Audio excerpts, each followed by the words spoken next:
Hello everyone, today, we uncover the secret fall of the Ottoman Empire, one of the most powerful empires in human history, yet one that crumbled in a way few could have predicted. For more than 6 centuries, the Ottoman Empire ruled vast lands across Europe, Asia, and Africa. It was an empire of incredible power, faith, culture, and influence. But beneath the glory, corruption, betrayal, and the pressure of a changing world were slowly destroying it from within. This is the story of how a mighty empire that once stood unshakable came crashing down. The Ottoman Empire began in 1299 when a tribal leader named Osman I united several Turkic tribes in Anatolia. His followers called themselves Ottomans in his honor. Over the centuries, they built a vast and unstoppable power that would stretch from the deserts of Arabia to the gates of Vienna. At its peak under Sultan Suleiman the Magnificent in the 16th century, the Ottoman Empire was one of the greatest forces the world had ever seen, rich in trade,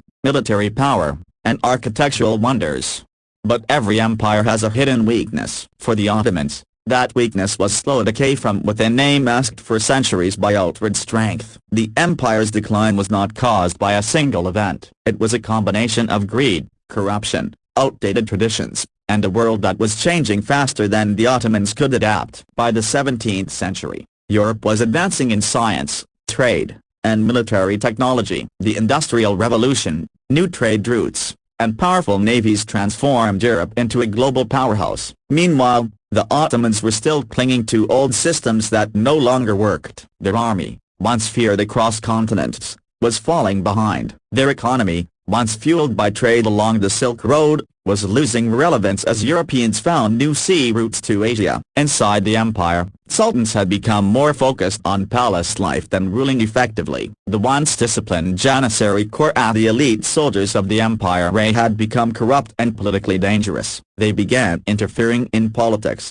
choosing or even killing sultans who didn't serve their interests. Instead of protecting the empire, they became one of its biggest internal threats. Another major problem was the empire's diversity. The Ottoman Empire was home to Turks, Arabs, Greeks, Armenians, Kurds, and many others, people of different languages, religions, and traditions. For centuries, this diversity was managed with tolerance and flexibility. But as nationalism rose in Europe during the 19th century, people across the Ottoman territories began demanding independence. Greeks wanted their own state, Armenians wanted autonomy, Arabs wanted freedom from Turkish rule. The empire that had once united many cultures was now being torn apart by their differences. At the same time, European powers like Britain, France, and Russia were circling like vultures, waiting for the empire to collapse so they could divide its territories. They called the Ottoman Empire the sick man of Europe, a phrase that captured how far the once great empire had fallen. Sultans tried to reform the system. In the 19th century,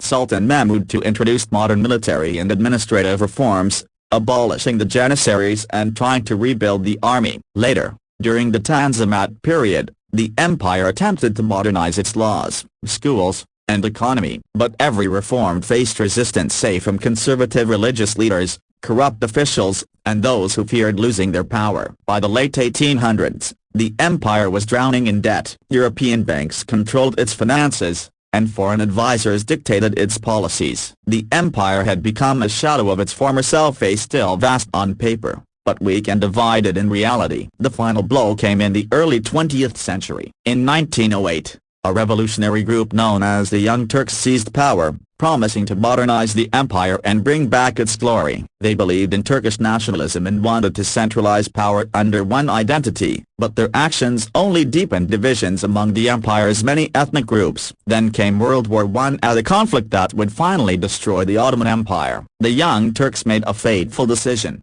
They sided with Germany and the Central Powers against Britain, France, and Russia. It was a gamble that would cost them everything. At first, the Ottomans saw some success, especially under the leadership of Mustafa Kemal, later known as Atatürk IV, who defended Gallipoli heroically. But as the war dragged on, the empire's weaknesses became clear. Its army was poorly equipped, supplies were scarce, and its territories were too vast to defend. During the war, one of the darkest chapters in Ottoman history unfolded at the Armenian tragedy of 1915. where hundreds of thousands of Armenians were killed or displaced. This event left a permanent scar on the empire's legacy and is still debated and mourned to this day. By 1918, the Ottoman Empire was exhausted, its cities were starving, its people were demoralized, and its government was collapsing. When the war ended, the victorious Allies began carving up its lands. Britain took control of Iraq and Palestine. France took Syria and Lebanon. Greece occupied parts of Anatolia. Even Istanbul,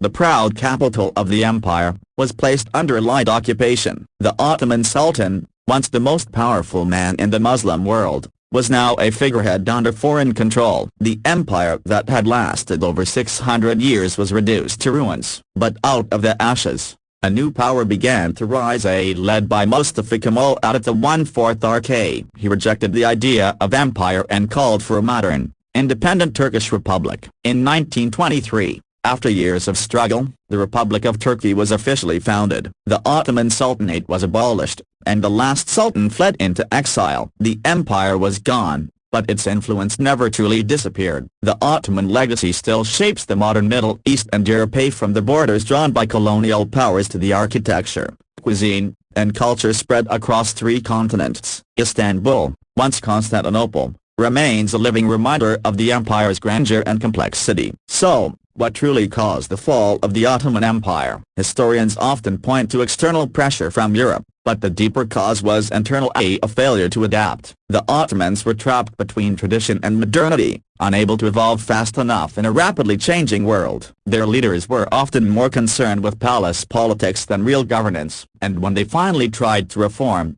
it was already too late. In a sense, the fall of the Ottoman Empire wasn't just the end of a political system, it was the end of an era. For centuries, empires ruled the world through conquest and divine authority. But the 20th century brought new forces: democracy, nationalism, and technology. The world was no longer ruled by emperors and sultans but by nations and ideologies. The Ottoman story is a timeless reminder that power is never permanent. Empires rise and fall, not only through wars but through the choices their leaders make or fail to make. It's a story of glory and decline, faith and betrayal, strength and weakness. Today, when you walk through Istanbul, you can still feel the spirit of the Ottomans in the domes of Hagia Sophia, the walls of Topkapi Palace, and the echoes of the call to prayer over the Bosphorus. Their story lives on, not as a warning, but as a lesson that even the greatest powers can crumble when they lose their sense of purpose and unity.